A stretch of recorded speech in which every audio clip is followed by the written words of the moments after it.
भालगावामध्ये राजमाता अहिल्यादेवी होळकर यांची 300वी जयंती उत्साहात साजरी। प्रतिनिधी राहुल शिंदे सह विजय भागवत। नेवासा तालुक्यातील भालगाव येथे आदर्श शासिका आणि समाजसुधारक राजमाता अहिल्यादेवी होळकर यांची 300वी जयंती मोठ्या उत्साहात आणि अभिमानाने साजरी करण्यात आली।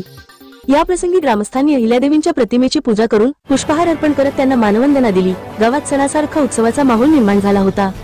कार्यक्रमात भालगावचे पोलीस पाटील बाळकृष्ण भागवत यांनी आपले मनोगत व्यक्त करताना राजमाता अहिल्यादेवी होळकर यांच्या समाजहिताच्या कार्याचा उजाळा दिला। त्यांनी आपल्या भाषणात सांगितले की राजमाता अहिल्यादेवींनी आपल्या कार्यातून सर्व समाजासाठी समता, न्याय आणि सेवा यांचे उत्तम उदाहरण घालून दिले। त्यांच्या स्मरणार्थ अहमदनगर जिल्ह्याचे नाव अहिल्यानगर करण्यात आले, याबद्दल महाराष्ट्र शासनाचे मनपूर्वक आभार मानतो। या कार्यक्रमास भालगावातील अनेक ग्रामस्थ मोठ्या संख्येने उपस्थित होते। ग्रामस्थांनी एकत्र येत आदरपूर्वक जयंती साजरी करून राजमातेच्या कार्याची आठवण जिवंत ठेवली। विशेष म्हणजे आणि मी या निमित्ताने अजून एक असं कौतुक करेल या महाराष्ट्र शासनाचं सुद्धा। या महाराष्ट्र शासनाने गेल्या 2 महिन्यापूर्वी या राजमातेचा सन्मान म्हणून आपल्या जिल्ह्याचं जे नाव पहिले अहमदनगर होतं, ते अहमदनगर नाव मातेला समर्पण म्हणून, मातेच्या कार्याचा गौरव व्हावा म्हणून त्यांनी राजमातेच्या नावानं आपल्या जिल्ह्याचं नाव 2 महिन्यापूर्वी गॅझेटमध्ये नाव रूपांतर झालंय। आणि इथून पुढच्या काळामध्ये सर्व ठिकाणी अहमदनगर जिल्ह्याचं नाव अहिल्यानगर असं होणार आहे। मी आपण सर्वांच्या वतीनं, भालगाव वासियांच्या वतीनं महाराष्ट्र शासनाला सुद्धा धन्यवाद देतो की गेल्या 300 वर्षानंतर सुद्धा या राजमातेच्या कार्याची शासनाने सुद्धा दखल घेतली आहे। शासनाला सुद्धा मी धन्यवाद देतो का की त्यांनी 300 वर्षानंतर मातेच्या या कार्याचा उल्लेख गौरव केला। आणि कार्यही तसंच आहे, कारण मातेचा तुम्ही सर्वजण इतिहास जाणता। राजमाता अहिल्यादेवी होळकरने 300 वर्षाच्या पूर्वी या महाराष्ट्राच्या माळवा प्रांतामध्ये त्या काळामध्ये पेशवाईचं राज्य या महाराष्ट्रावर होतं आणि इंग्रज नेतकीच येऊ घातलेले होते। या गोव्याच्या बाजूला डच आणि पोर्तुगाल या लोकांच्या काही थोड्या लुटमार होत होती आणि आपल्या या महाराष्ट्रावर त्या काळात खऱ्या अर्थानं पुणे ही पेशवाईची राजधानी आणि त्या पेशवाईच्या राजधानीच्या अंतर्गत शिंदे आणि होळकर हे त्या काळातले अतिशय शूर असे 2 सरदार होऊन गेले। महाजी शिंदे ज्यांची राजधानी ग्वालियर आहे आणि मल्हारराव होळकर यांनी त्यांची स्वतःच्या राज्याची राजधानी पूर्वी इंदोरला होती, परंतु इंदोरच्या नंतर राजमातेने त्या ठिकाणी कारभार करण्यासाठी अडचण यायला लागली। त्याचमुळे नर्मदा नदीच्या काठी इंदोरच्या पश्चिम बाजूला साधारण 30-35 किलोमीटरचं अंतर असेल, त्या ठिकाणी महेश्वर नावाची एक राजधानी निर्माण केली आणि त्या माळवा प्रांताचा सर्व कारभार त्या महेश्वरून या ठिकाणी पाहत होता। मातेने त्यांच्या आयुष्यामध्ये केलेला 30-35 वर्षाचा राज्यकारभार आजही जगाला दिशादर्शक दीपस्तंभासारखं काम आहे, कारण त्यांचं नेतृत्व, दातृत्व आणि कर्तृत्व या तिन्ही गुणाचा संगम त्याच्यामध्ये होता।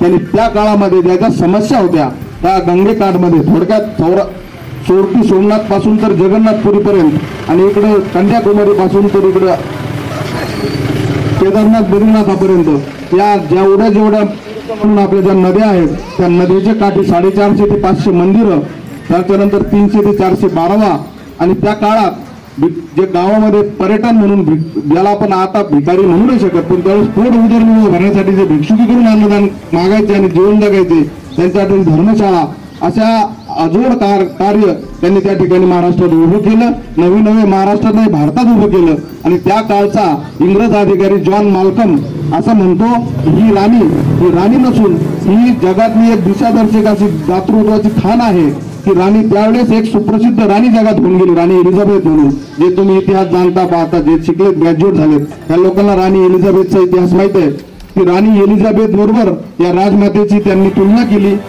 इंग्रजांचा या ठिकाणचा मोठा अधिकारी तेवढा जॉन माल्कम नावाचा अधिकारी होता, तो सांगत होता की ही अद्वितीय असं यांचं काम आहे आणि त्या कामाचा धागा धरून आपण सर्वजण त्यांच्या प्रतिमेला या ठिकाणी सर्वांच्या उपस्थितीमध्ये आपण त्यांच्या प्रतिमेला अभिवादन केलं।